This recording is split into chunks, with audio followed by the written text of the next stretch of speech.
Britain से एक हैरान कर देने वाली खबर सामने आई है। यहाँ इंसानी खोपड़ियों और हड्डियों की बिक्री तेजी के साथ बढ़ रही है। ये खौफनाक ट्रेंड अब कब्रों से हड्डियां चुराने जैसे अपराधों को बढ़ावा देने का खतरा पैदा कर रहा है।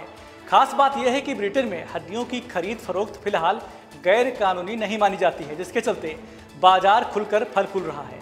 ऐसे में सवाल उठता है कि इंसानी खोपड़ियों और हड्डियों की मांग अचानक क्यों बढ़ गई है। एक मीडिया रिपोर्ट के मुताबिक यूके में निट शॉप्स और ऑनलाइन रिटेलर्स पर इंसानी खोपड़ी और हड्डियां बिक रही हैं। इतना ही नहीं, बिक्री की लिस्ट में मम्मीकृत अंग, सिकुड़े हुए सिर और यहाँ तक कि इंसानी चमड़े से बने मास्क और वॉलेट जैसे अजीबोगरीब सामान भी शामिल हैं। इन चीज़ों की मांग उन लोगों के बीच बढ़ रही है जो इन्हें सुपरनैचुरल मानते हैं। यूके की मशहूर फॉरेंसिक वैज्ञानिक डेम सू ब्लैक ने इस ट्रेंड को बेहद खतरनाक बताया है। उनके अनुसार ये ऑनलाइन बाजार बॉडी स्नैचिंग यानी शव चुराने के एक नए क्राइम को बढ़ावा दे रहा है।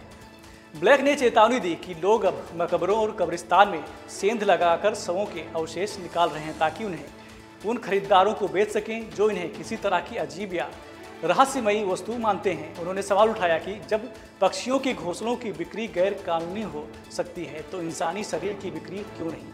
उन्होंने कहा कि किसी के दांतों से बनी माला पहनना समाज में स्वीकार्य नहीं हो सकता है। आखिरकार हम कहते हैं कि रेस्ट इन पीस यानी मृत्यु के बाद शांति।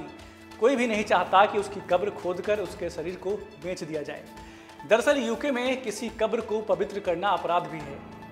माफ कीजिएगा, दरअसल यूके में किसी कब्र को अपवित्र करना अपराध भी है, लेकिन मानव अवशेषों को कानूनी तौर पर संपत्ति नहीं माना जाता। इसका मतलब यह है कि तकनीकी तौर पर उसकी मालिकाना हक या चोरी जैसी परिभाषा लागू नहीं होती। ऐसे में अगर ऐतिहासिक मानव अवशेषों को गैर कानूनी तरीकों से निकाला गया हो तो उसकी खरीद फरोख्त अपने आप अपराध नहीं मानी जाएगी।